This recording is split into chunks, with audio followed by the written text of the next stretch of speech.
observando as animações do Scilab. Primeiro você abre o Scilab, depois de aberto você vai nesse ícone escrito demonstrações do Scilab. Clicando nesse ícone vai aparecer uma série de recursos.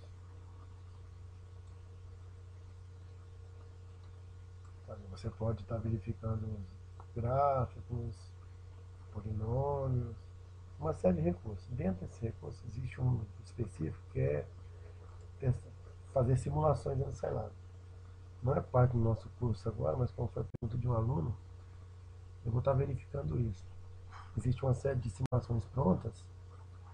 Eu vou aqui, por exemplo, Flow Simulation.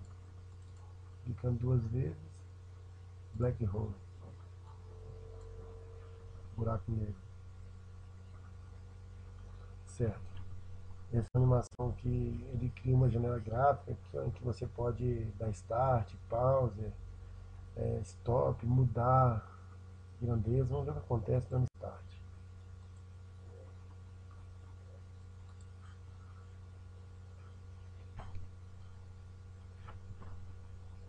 Pode parar, você pode vir aqui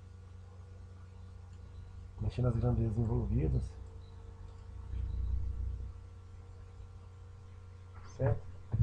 Bem simples, acho que todos entenderam. Entramos no Scilab,